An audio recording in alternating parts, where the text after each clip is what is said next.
Hey, this is George. Have you ever heard of Anchor.fm? It's the easiest way to make a podcast. Let me explain. Number one, it's free. Number two, there are creation tools that allow you to record and edit your podcast right from your phone or computer. Anchor will distribute your podcast for you so you can hear it on Spotify, Apple Podcasts, and many more. You can make money from your podcast with no minimum listenership. It's everything you need to make a podcast in one place. Check out Anchor.fm on the iOS and Android systems. Need psychotherapy online or in person? Check out tinyurl.com/THT psychotherapy.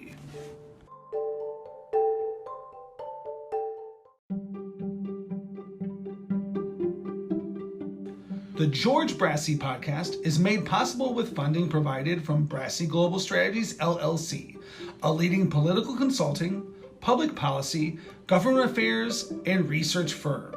Are you interested in running for elected office? Need advice? Call or email George, 708-769-5015. Brassea Global Strategies 1@gmail.com. Freeze doesn't stop Chicago Heights City Council from taking care of business. Freeze doesn't stop Chicago Heights City Council from taking care of business, Chicago Heights, Illinois, despite some members of the council being absent, freezing weather and meeting remotely due to COVID restrictions. On Tuesday night, the Chicago Heights City Council approved a number of projects to continue moving forward the city's beautification projects. Architectural services. With Alderman Vincent Zaranti sitting in as acting mayor for Mayor David Gonzalez, the council approved an agreement for architectural services with Tria Architecture. Under the $23,000 agreement, Tria will provide a space needs analysis of the municipal garage and water department facilities. The company will analyze existing facilities and determine whether an upgrade or a totally new facility is needed, based on current and future needs. Tria has provided architectural services for other local municipalities such as Country Club Hills, designing its amphitheater, storage and fleet maintenance facilities, and upgrading its recreational center.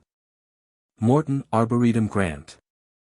The council voted to accept an award of $15,000 from the Morton Arboretum through its Urban and Community Forestry Grant. The grant will pay for a tree inventory of the city.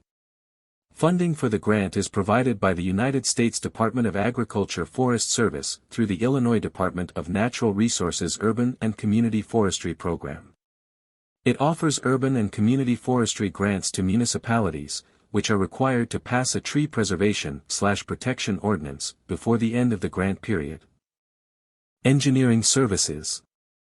The council also approved proposals totaling $842,000 for engineering services for various city infrastructure projects.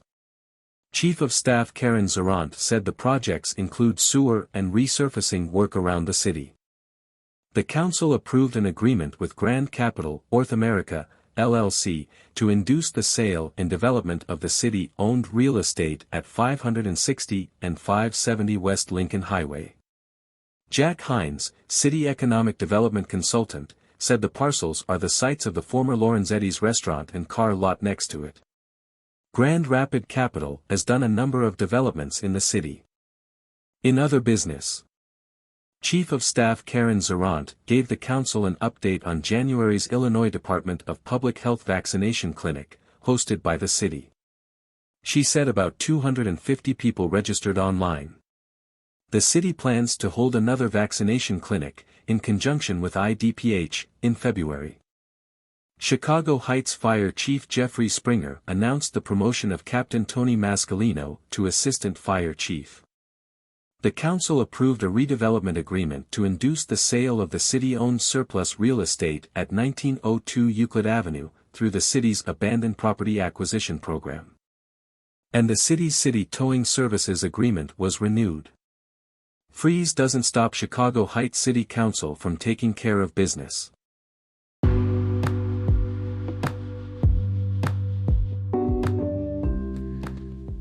Before we get to the interview, I just want to tell you about our newest sponsor.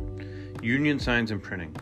Union Signs and Printing is a union sign shop located near Chicago, Illinois, that specializes in the production of corrugated plastic lawn signs used in applications ranging from political and election usages to unions, schools, and businesses. They also produce a vast array of other products, including American-made, union-printed t-shirts, banners, bio cards, literature, door hangers, business cards, and trifold.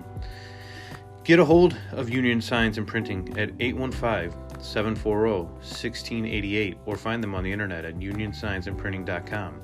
And don't forget to tell them you heard about their services on the George Brassea podcast.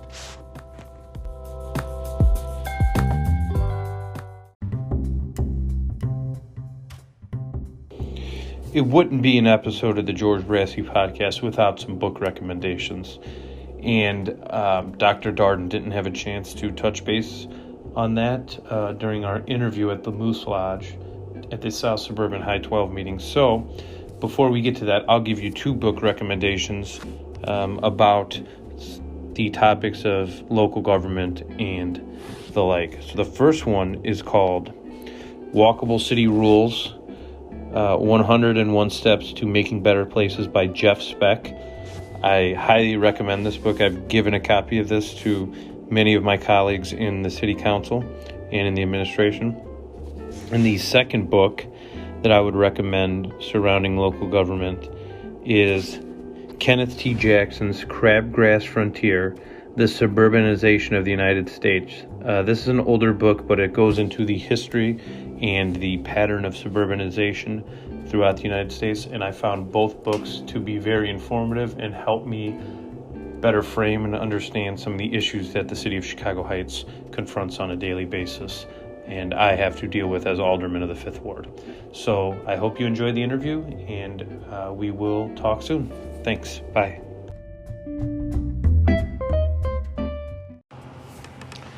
Good afternoon, Mr. Brassea. How are you today? Good. Thanks for having me, Dr. Cornel. Well, thank you. Our High 12 Club, the South Suburban High 12 Club, is a fairly new club in the south suburbs of Chicago. We're located in Chicago Heights at the Chicago Heights Moose Lodge. We meet every third Saturday of the month at 12 p.m. or high noon.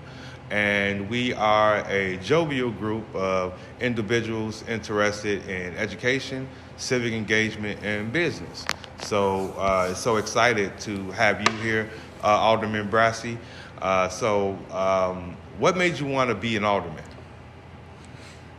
Well, that's a great question, Cornel. One of the easy answer is I really care about the city of Chicago Heights. It is part of who I am. It shaped me as a person, and I felt there was a need for somebody different in my district 2.5 years ago. And I've known since I was about 11 or 12 years old that I would be involved in some capacity in local elected office. And the election was in 2018, and I've just decided to do it.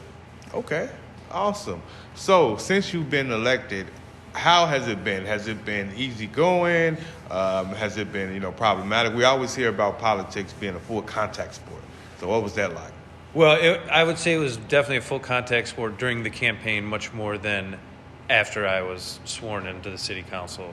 It was probably one of the tightest races and most watched races was when I ran for Alderman of the 5th Ward. And it has not been a full contact sport. It's been full contact about ways to move the city forward and work together and put the campaign behind us and try to build Chicago Heights into a great city. So it hasn't been bad internally at all. We've really, myself and the administration have kind of had a great relationship since day one. So okay. I'm really happy about that. Now, let me ask you, so when you first got into office, did you expect a lot of grandeur?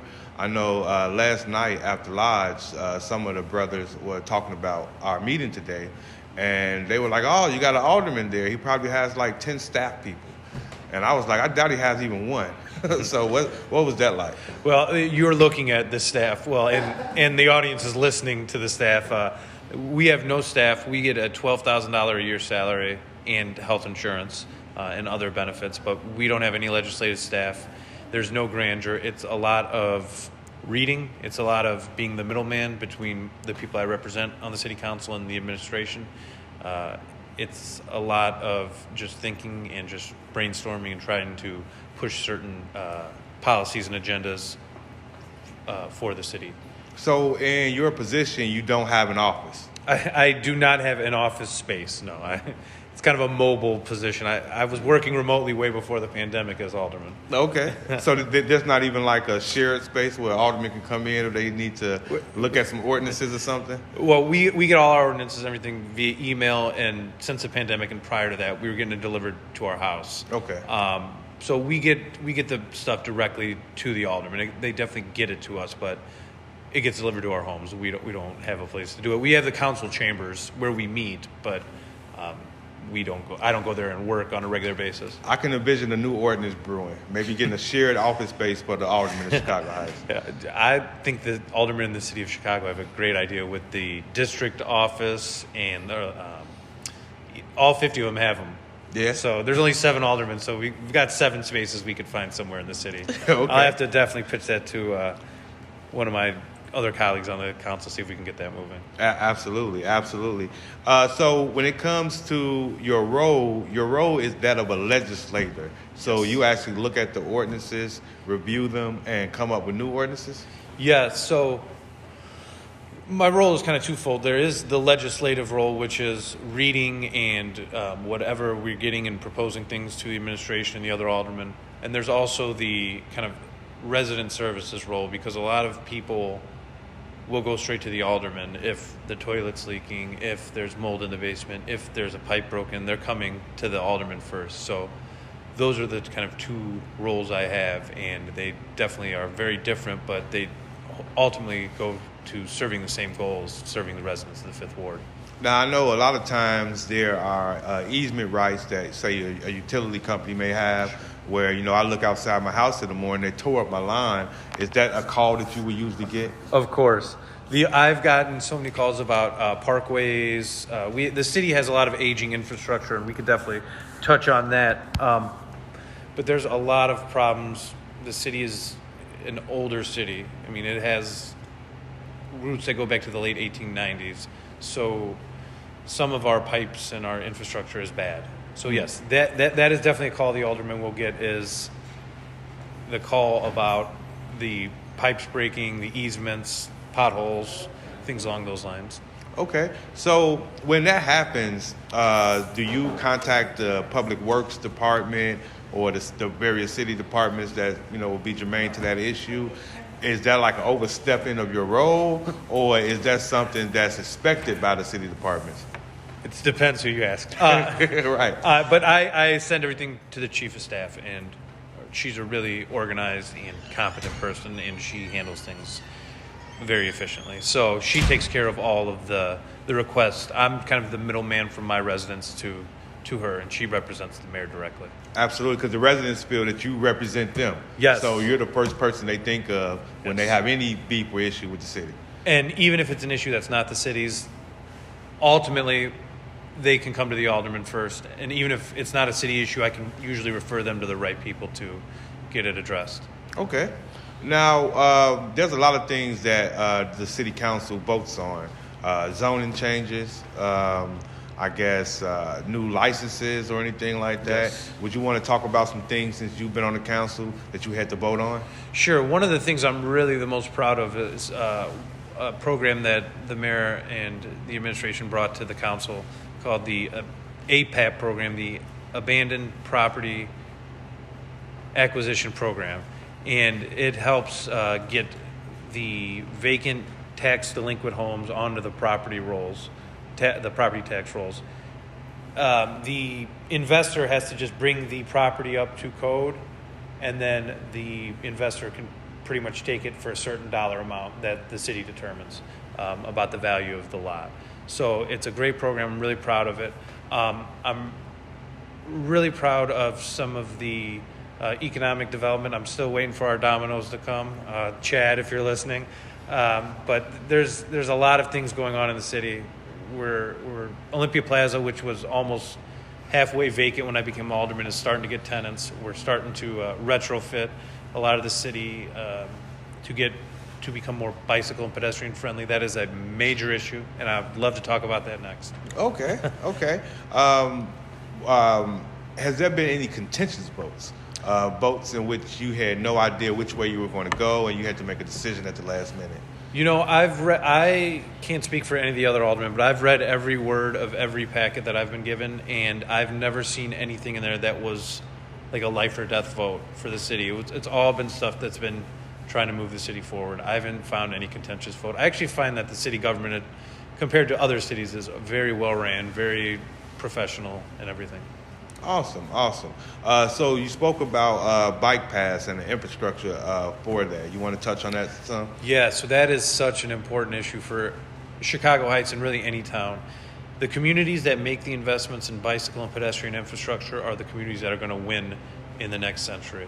They're going to be the ones that attract the top talent, the best young people, the smartest families to their towns. And the city of Chicago Heights is a car-dominated place. I mean, we are the crossroads of the nation. That is a fitting moniker for us. Lincoln Highway, Dixie Highway are big state roads that run right through the middle of the city. And we need to work with the state of Illinois in making those roads safer for people on bikes and safer for people walking. I think it's the top issue, and I think it's an issue that the city can confront, and the city can make an investment into bicycle and pedestrian improvements, and it will pay off tenfold. So when it comes to a bike lane infrastructure, are we looking at renting out bikes similar to what like we see with Lyft and how they're starting to rent out bikes, and what we see with the city of Chicago? They have a vast program with those blue bikes that they rent out. Yep. So that infrastructure, we're light years from that right now. Okay. Right now, what we need is we need to make the city safer for people on bikes and walking. Number one, because a certain amount of our population, of our residents, that's their only means of getting around. There's no car. They have to bike and walk to get to work or get to where they gotta go. So we need to tailor the city towards them as well. Okay. It's not just for privileged people like myself who enjoy biking and is like obsessed with it and want to ride to work and commute to work. So we're far from being able to get a divvy. Right now, what we need is to make the physical accommodations for pedestrians and bicyclists within the city of Chicago Heights. So we're talking about like adding a bike lane in the median on Lincoln Highway? Yes, one that would be protected by what's called bollards, which are these sticks that go up in the pavement. So there's a barrier between the oncoming traffic and the bicycle or pedestrian. Okay. And would that have like a green facade similar to what we see downtown Chicago? I would love that. That'd be beautiful. Yeah, I think that's Awesome. A great idea. Awesome. I think that's a great idea. And I think this is all within reach too. I mean, we can do that. Okay, now we're here at the Moose Lodge. Now the Moose Lodge actually has a Chicago Heights address. Yes. But it's not adjacent to the Heights. Yes, this is my first time at the Moose Lodge, so I have no idea what's going on with how the address is. Okay, I know the Moose Lodge. I was going to ask you. Well, I know it's been here for a while, and I think it predates Sauk Village being incorporated. Right, correct. This is from Lincoln Highway up until Sauk Trail is unincorporated Chicago Heights. Okay. That's kind of how that is. Yeah, this unincorporated Chicago Heights kind of does predate a lot of the municipalities like Linwood, Sauk Village. That's kind of how that is. This is your first time here? This is my first time here at the Moose Lodge. Yeah. Yeah, I'm very impressed. I'm very impressed. This is actually a country club until 1967. Wow. This is probably one of the crown jewels of Moose. I see. Stock fishing lake, we have a free archery range, and we have an outdoor gun range with a skeet shooting range. Wow. So, Definitely a hidden gem in the Heights. Yeah, I see. You're going to have to become a member. Well, I just got brought into the fraternity, so one at a time. well, yeah, this is the Royal Order of the Moose. It is not Masonic. Okay. Great. But George, I know in the past we spoke about a train station in the Heights and potentially extending a metro line that way. And I know hanging out downtown Chicago Heights for a while, it does seem very natural to have a train station there. Now, has there ever been a train station down there? I believe there was. I don't believe that there's going to be one anytime soon, unfortunately. I would love there to be one, but one of the issues in the Chicago Heights economy is it's an industrial economy, and we get a lot of freight coming through the town. There's 2 different freight trains that come through those lines. So I would love there to be a metro station down there. I think the city, if we had to foot the bill for it, it'd be worth every penny, but I don't foresee that happening anytime soon. Now, has there been a like a mock-up to show what that could possibly look like? Has anyone done a study like that to show what towns that line would run through? Yeah, well, there is that Southeast Metro proposal, but I don't know what's going on with it. Metro is probably struggling for funding too. I know that Cook County President Tony Preckwinkle led an initiative to improve bus access in Chicago Heights. Now, the Chicago Heights bus terminal is one of the busiest bus terminals in the entire Midwest. Okay. And it seems like that's going to be a bigger part of the local transportation system now than a commuter train, especially in the COVID era. Okay. But I would like to see one be established. Absolutely. Now, I know as far as economic development, you've been active working with the chamber, working with local residents in your community, encouraging people to start businesses. What type of businesses, what type of development would you like to see coming to the Heights? If I had my Christmas wish list, one of the first things I wanted to get is a bookstore, like a half-price books in my district. I think that would go a long way. I would like to see more sit-down restaurants. I would like to see more niche businesses that only are in Chicago Heights. And I'd like to see the city do more to make itself more attractive to entrepreneurs and small business owners. And one of the things that like I mentioned with the bicycle and the pedestrian thing, that is a big boon for business. Property values have been shown to go up when municipalities make those investments big time. So that's one of the reasons I am so in favor of that. Okay. What would you say your greatest accomplishment has been so far as an alderman? I thought you were going to say my life. I was going to say my wife and my kids. But my greatest accomplishment, it's I don't know yet.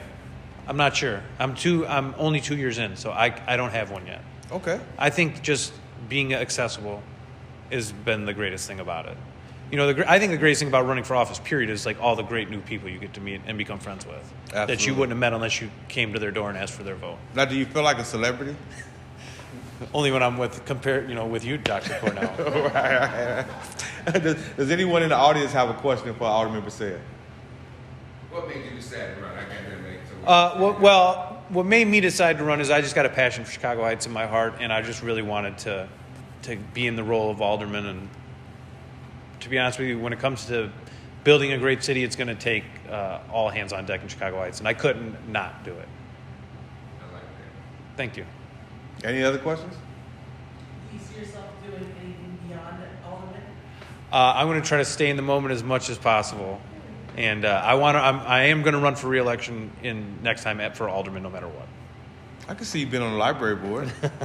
You like books. I do like books. I like audiobooks better though, and podcasting, but I do like books. Okay. How many aldermen make up your council? There's 7 aldermen, including me. So there's a city that has 7 wards. And each ward represents approximately how many residents? Well, there's about 30,000 residents, so divided by 7. So my math is pretty bad. Okay. Now, do you want to let us know about any new or exciting things that's coming down the track for the Heights? Something that hasn't maybe gotten out there yet? I'm gonna have to keep those secret. Okay. But I'm hoping that we can continue to attract young people and make the city the premier location in the south suburbs. Absolutely. We're the most Chicago-like of all the south suburbs. So we've got like the most Chicago Heights. Yeah. We've got the most like grit and tenacity, and I think the next 10 years will be better than the last one.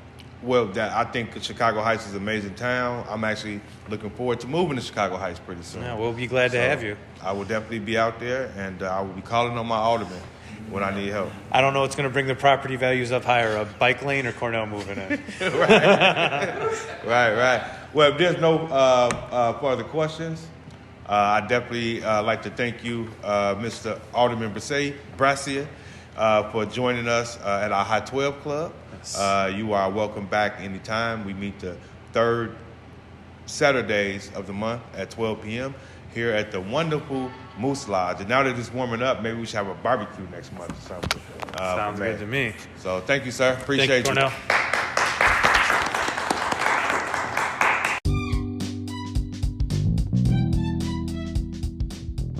Help George stay on the Chicago Heights City Council. Go and donate today at tinyurl.com/AldermanGeorge2023.